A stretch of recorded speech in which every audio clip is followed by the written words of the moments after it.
Bonjour à tout le monde, Shalom, excusez-nous pour cet incident technique. J'ai bien compris que vous n'avez pas pu entendre ce que nous disions parce que le microphone était éteint. Bonne fête de l'humanité, bonne fête pour l'ensemble des fils de Dieu sur la terre. Il s'agit donc de tous les hommes. Comme vous le savez, je pense que vous êtes déjà habitués à cette idée-là, que nous diffusons à travers notre organisation Berit Olam, que Dieu a conclu une alliance avec l'ensemble des hommes. Et ceci bien avant l'élection d'Israël, bien avant l'alliance conclue entre Dieu et Israël, avant même d'ailleurs qu'Israël n'existe. Déjà, il y a eu une alliance entre le Créateur du monde et l'ensemble de ses enfants. Et ça s'est passé le 27 du mois de Mar Cheshvan, qui est le jour où Noé, d'après la tradition, est sorti de l'arche et a reçu les 7 commandements noachides, et que nous fêtons depuis plusieurs années ici à Brit Olam et un peu partout dans le monde. Nous espérons que cette fête deviendra un jour la fête des milliards d'individus qui peuplent le globe terrestre.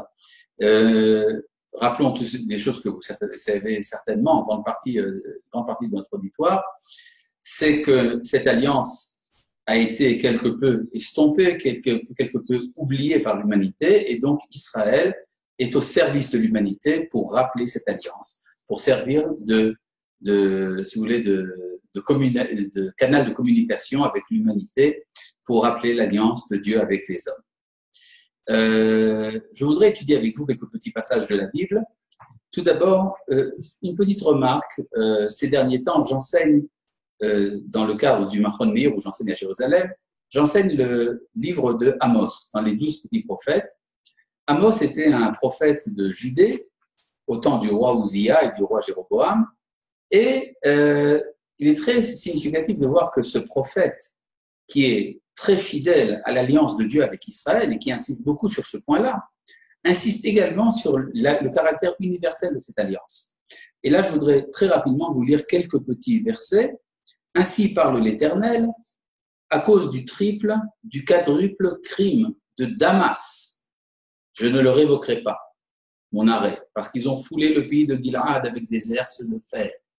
Donc, un reproche est adressé par le prophète aux Damascéens. Et puis après, ça continue. Ainsi parle l'Éternel, à cause du triple, du quadruple crime de Gaza. Et là, sont énumérés également les crimes de la ville de Gaza de l'époque du prophète. Et puis après, les crimes de Tyr. Tyr, actuellement, dans le Liban. Et puis après, viennent les incriminations du crime de Édom. Et après des fils d'Ammon, et après du royaume de Moab. Donc il y a une série de peuples qui entourent Eretz Israël de l'époque et qui sont accusés d'avoir transgressé l'alliance. Et on pourrait dire que le prophète pourrait s'arrêter là, pour dire, vous voyez comment les nations sont méchantes et comment nous, les enfants d'Israël, nous sommes bons. Et puis après, la surprise, c'est, ainsi parle l'Éternel, à cause du triple, du quadruple crime de Juda, c'est-à-dire du royaume de Judée de l'époque, je ne le révoquerai pas, et il y a des imprécations contre le royaume de Judée. Et après, ainsi parle l'Éternel, à cause du triple, du quadruple crime d'Israël, c'est-à-dire du royaume du nord de l'époque, dont la capitale était Samarie, et là également, il y a des malédictions qui s'amoncellent. Donc on voit qu'il y a ici une insistance du prophète. Ne pensez pas que les reproches et les exigences de Dieu envers les nations sont uniquement adressées aux nations. Israël n'échappe pas à l'alliance universelle qui exige justement le comportement moral devant Dieu. C'est un point qui est très important, qui revient souvent dans la Bible et qui est parfois un peu oublié parce que nous autres, les enfants d'Israël, comme vous le savez, pendant très longtemps, nous avons été occupés à notre survie immédiate. Nous n'avions pas le temps de nous occuper de notre mission par rapport aux nations. Mais enfin, Baruch Hashem, grâce à Dieu, aujourd'hui, nous sommes revenus à ce rôle et nous entretenons un dialogue, pas simplement une relation de maître à élève, mais une relation de dialogue véritable, étant donné que dans l'accomplissement des mitzvot de la Torah, il faut tenir compte de la sensibilité particulière de chaque civilisation.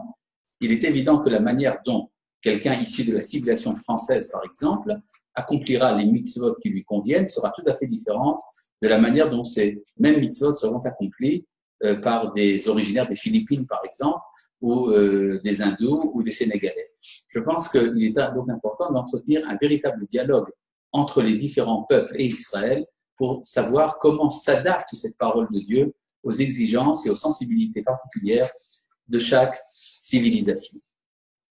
Je voudrais avec vous étudier quelques petits passages, aussi bien de la Torah que des prophètes et des hagiographes, et en retirer quelques enseignements. Tout d'abord, il y a dans le livre du Deutéronome, le livre de Devarim, il y a une récapitulation de la révélation du Sinaï, dans laquelle les enfants d'Israël disent à Moïse qu'ils ne peuvent pas entendre directement la parole de Dieu parce qu'elle est trop forte pour eux, elle ébranle leur identité, et donc ils demandent à Moïse de servir d'intermédiaire. Et voici ce qu'il dit. Je lis ici, dans le chapitre 5 du Deutéronome, au verset 21. Vatomeru, et vous dites, voici que l'Éternel notre Dieu nous a montré sa gloire et sa grandeur. Et nous avons entendu sa voix du sein du feu. Ayom azerainu, en ce jour-là, nous avons compris. Qui est d'aver Elohim et Adam vachai, que Dieu peut parler avec l'homme et qu'il reste en vie. Ça veut dire que qu'est-ce qu'ils ont pensé jusqu'à ce moment-là et qu'est-ce que la révélation leur a appris? Eh bien, jusqu'à ce moment-là, il était évident pour tout homme que pour entendre la voix de Dieu, il faut mourir. Effectivement, on voit dans certains cultes que la sainteté ou le contact avec la divinité n'est possible que dans la mort. Or, la Torah nous a révélé qu'on peut être en contact avec Dieu dans la vie. Et donc, ils disent, nous avons vu aujourd'hui que Dieu peut parler avec l'homme et que l'homme reste en vie. Et la suite est significative, Ve'ata lama namut. Alors maintenant, à quoi cela sert-il de mourir? Et donc, ils ne veulent pas continuer à entendre la voix parce qu'ils ont peur, et ils disent à Moshe, eh bien, tu seras toi l'intermédiaire pour que cette Torah soit une Torah de vie et pas une Torah de mort. On voit donc ici la centralité de la vie dans l'enseignement de la Torah, et c'est cet enseignement-là que nous voulons également transmettre à nos frères du monde entier, que la sainteté n'exige pas une abolition de l'identité humaine et de sa vie, mais au contraire, la sainteté rend la dignité de toute la stature humaine. D'où l'importance, par exemple, pour la Torah, de fonder une famille, de vivre bien, de sanctifier le Shabbat par des repas. Tout cela n'est pas justement du bas matérialisme, mais au contraire, il s'agit d'une rencontre de l'Éternel à travers le matériel autant qu'à travers le spirituel. Donc ceci est un premier élément que je voulais transmettre. C'est un premier élément dont je voulais vous faire part. Et je voudrais également insister sur un autre point, c'est la centralité de la joie. Vous savez qu'un des sommets de l'identité humaine, c'est la capacité prophétique, le fait d'entendre la parole de Dieu, d'être capable de la transmettre. Or, ça fait assez longtemps que les prophètes ne parlent plus. Le dernier des prophètes, Malachi, a quitté ce monde il y a 2400 ans déjà. Ce qui est assez problématique, assez dramatique pour un peuple de prophètes d'être sans prophète. Et Maïmonide, dans son guide des égarés, explique qu'il y a déjà de cela près de 900 ans, quelle est la raison pour laquelle nous n'avons pas de prophète aujourd'hui? Et bien, il dit, c'est très simple. Parce que pour être prophète, une des conditions, c'est d'être dans la joie. Or, on ne peut pas être dans la joie quand on est dominé, et là j'excuse l'expression, quand on est dominé par des imbéciles. Et effectivement, le monde est dominé par des individus, des politiciens, qui ne sont pas véritablement préoccupés du bien-être de leur population et qui tombent dans la démagogie. Et donc, à cause de cela, il n'y a pas de joie de nos jours, et donc, il n'y a pas non plus de prophète. Évidemment, il ne suffit pas simplement de la joie. Il faut également réunir différentes conditions, telles que par exemple la sagesse, la vaillance et, surprenant, la richesse. Le Talmud nous dit on ne peut être prophète que si l'on est à la fois sage, vaillant dans son corps et riche. La richesse signifie qu'il faut ne pas avoir de soucis. Le souci matériel engendre la tristesse. Quand il y a tristesse, il n'y a pas de prophétie. Il faut donc être d'abord un homme entier, un homme parfait. À partir de ce moment-là, on peut à nouveau entendre cette parole qui s'est interrompue il y a 2400 ans. Au niveau du peuple juif, ça s'explique d'ailleurs de manière très intéressante. Pendant tout le temps de l'exil, nous étions persécutés, mais nous avons prouvé, nous autres, les enfants d'Israël, que nous sommes capables d'être des sages. Et puis après sont intervenues, malheureusement, les guerres d'Israël. Et dans les guerres d'Israël, nous avons prouvé que nous étions capables de vaillance. Aujourd'hui, il y a un progrès économique énorme de l'État d'Israël. Nous sommes une des puissances économiques mondiales, et donc nous sommes capables de prouver la capacité de la richesse. Mais qu'est-ce qu'il nous manque?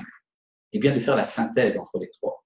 Le jour où ceux qui sont sages seront également ceux qui sont vaillants, et ceux qui sont vaillants seront également ceux qui sont riches, alors on pourra parler d'une joie pleine qui pourra rayonner sur l'ensemble du monde et ramener la parole de Dieu sur terre.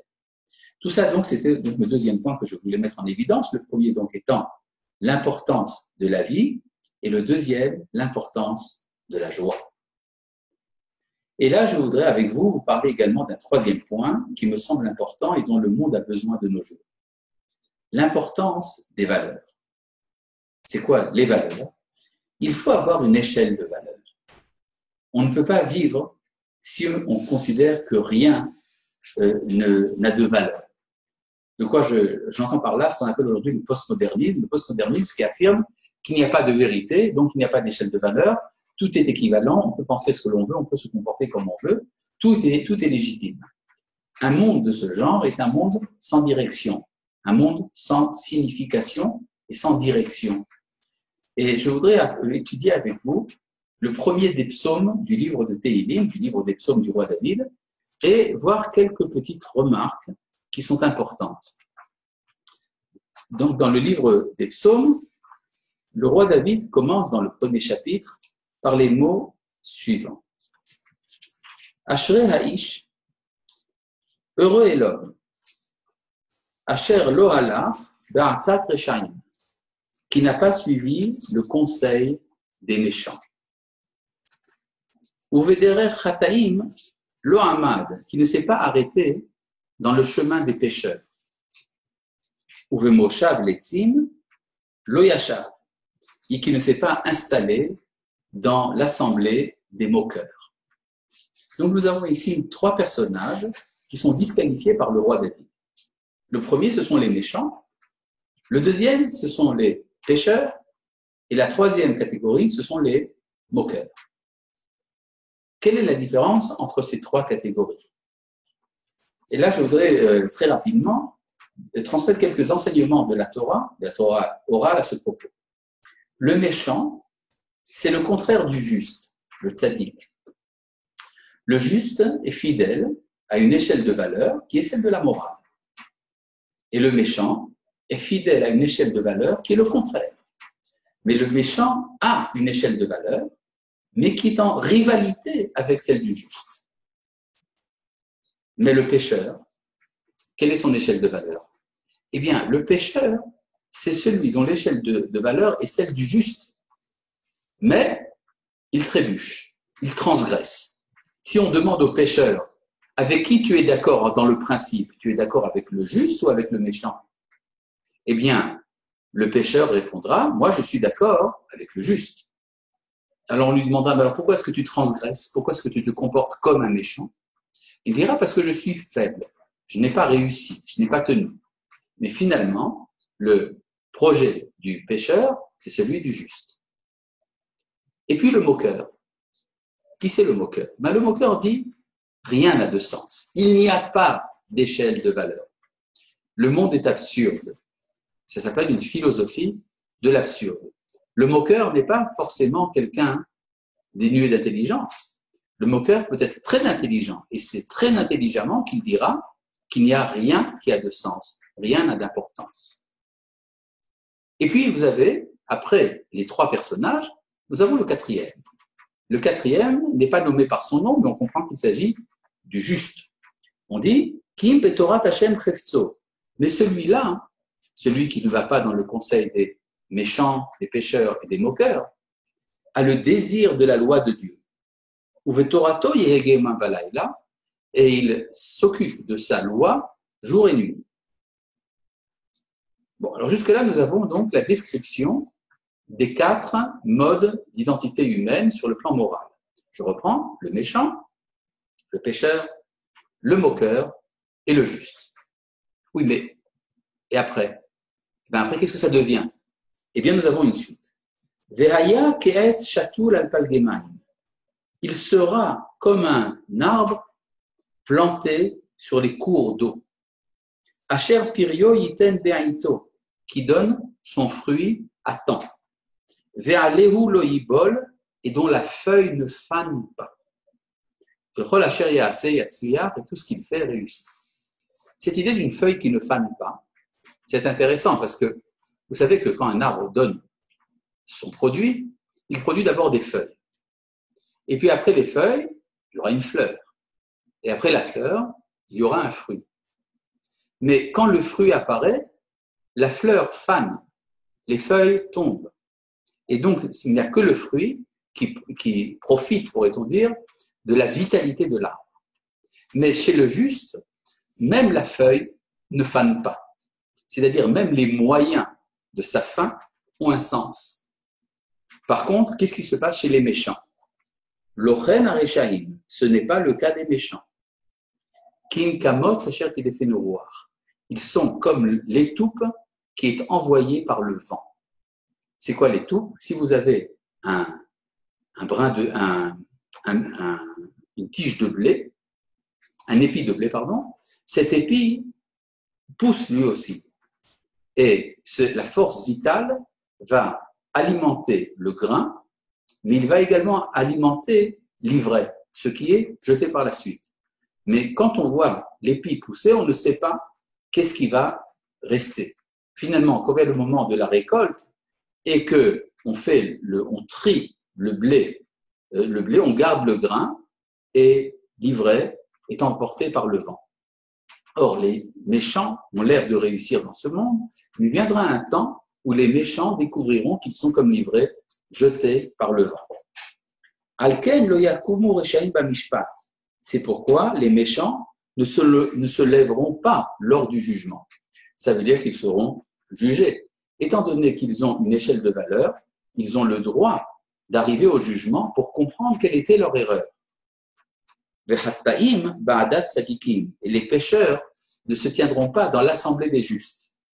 Ce qui veut dire qu'ils se tiendront quand même, mais pas dans l'assemblée des justes. Ce qui veut dire que du point de vue de la Torah, il y a une préférence pour le pécheur plutôt que pour le méchant. Il vaut mieux être sous le coup de la loi, même si on la transgresse, parce qu'au moins on est adepte d'une échelle de valeur qui a un sens, tandis que celle des méchants, elle est disqualifiée. Donc il vaut mieux être pécheur que méchant. Vous remarquez qu'il y a ici une divergence par rapport au christianisme qui pense qu'il vaut mieux abolir la loi pour ne pas être pécheur. Mais ici, le psalmiste nous dit il vaut mieux être pécheur parce qu'on est sous le coup de la loi et en être puni que d'être celui qui est en dehors de la loi, le méchant. Ki yodeh Hashem derech tzadikim, parce que Dieu connaît bien le chemin des justes.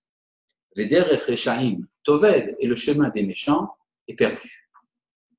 Alors, ce qui est même, à la lecture de ce psaume, on peut se demander, mais enfin, on a très bien compris, pour les 4 individus, si je reprends le méchant, le pécheur, le moqueur et le juste, alors on a compris qui ils sont. Mais après, dans le psaume, on nous dit qu'est-ce qui arrive aux méchants, qu'est-ce qui arrive aux pécheurs et qu'est-ce qui arrive aux justes. Mais on ne nous raconte pas quel sera le destin du moqueur. Pourquoi? Eh bien simplement parce que le destin dont il est question, c'est le destin dans le monde à venir, dans le Olam Haba. Or, dans le monde à venir, arrive à l'arrivée, à l'entrée du monde à venir, si on veut dire, arrive le méchant, arrive le juste et arrive le pécheur. Mais le moqueur n'arrive même pas, parce qu'il a déjà perdu son monde dans notre monde, dans cette vie présente. Il est le moqueur, il est en dehors de l'ordre du monde. Mais alors, c'est très grave. Le moqueur, celui qui refuse de donner un sens à la vie, comment il va s'en sortir? Même le méchant peut s'en sortir, mais le moqueur. Eh bien, le moqueur, il sera pris en charge par le Créateur lui-même. Ce n'est pas notre histoire à nous. Le moqueur, en hébreu, se dit « letz ». Et les lettres qui forment le mot « letz », le lamed et le tzadik, si vous les inversez, ça donne le mot « tzel », qui veut dire « l'ombre ». Le moqueur est dans l'ombre du projet divin. Et donc, nous autres qui sommes dans la lumière de la Torah, nous ne pouvons pas nous occuper directement du moqueur. Mais le moqueur sera pris en charge par le Créateur.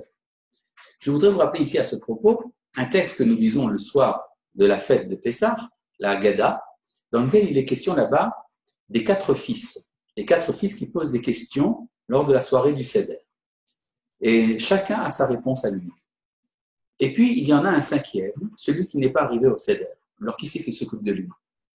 Eh bien, la Haggadah nous dit « Béni soit le Créateur ».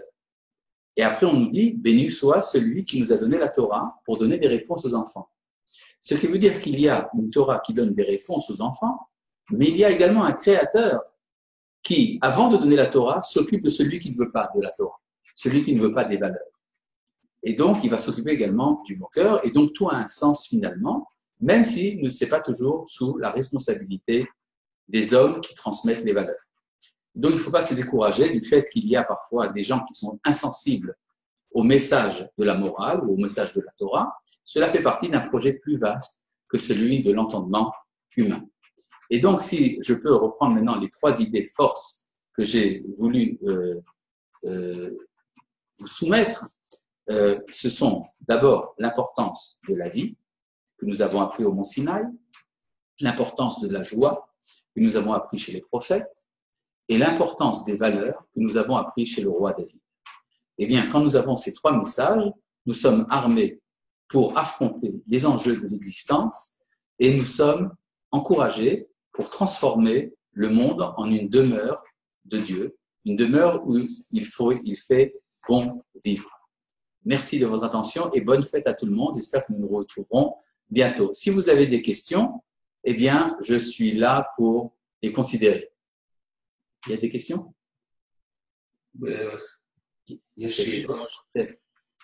J'aurais une question, Rav. Oui. Vous m'entendez bien? C'est Pascal qui me parle? Non, c'est David. Ah, bonjour David. Bonjour.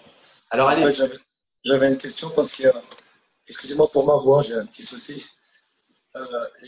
J'avais quelque chose que j'ai pas très bien compris en fait. Alors, bon, on sait que nous avons 7 lois et à côté de ces 7 lois, il y a des choses qui s'y ajoutent. Oui, bien sûr. De la même manière que dans les 10 paroles sont contenues les 613 mitzvot. Donc, quand on dit ne pas blasphémer, c'est ne pas blasphémer avec tout ce que ça comporte. Oui. Quand on ne peut pas voler, c'est également ne pas voler avec tout ce que ça comporte. Alors, partant de là, je ne comprends pas très bien comment, selon les pays et selon les cultures, il pourrait y avoir des manières différentes d'accomplir ces commandements. Bon, tout d'abord, même au niveau des 7 commandements, ça peut changer au niveau des cultures. Par exemple, vous aurez une société dans laquelle le vol est très durement réprimé, et dans une autre, on considérera même qu'une certaine échappatoire par rapport au fisc, par exemple, n'est pas considérée comme du vol. Donc, ça peut changer. Mais l'essentiel des différences, c'est au niveau justement de ce que l'on rajoute. Il y a certainement des sociétés dans lesquelles on voudra faire certaines prières que dans d'autres sociétés, on ne pourra pas faire. Ou bien, par exemple, vous aurez des sociétés végétariennes qui, pour éviter de consommer le Hever Minachai, la chair vivante, décideront de ne pas manger de chair du tout. Vous avez des tribus dans certains pays du monde où ne pas manger de viande, ça voudrait dire ne rien manger du tout. Et donc, il faut bien comprendre que ce n'est pas du tout la même chose pour un pays ou pour un autre. De même, par exemple, que la consommation du phoque ou de la baleine chez les Esquimaux est absolument indispensable. Si vous dites que la baleine n'est pas cachère et n'en mangez pas, alors qu'est-ce qu'ils vont manger? D'accord, oui, je comprends. Oui. Voilà, bon, je vois quelques-uns d'entre nous sur l'écran et ça me fait plaisir. Et bon, je nous souhaite à tous une très bonne fête du 27 Réchval et que nous continuons à nous rencontrer, peut-être même plus fréquemment que cela. Shalom et bonne fête à tout le monde.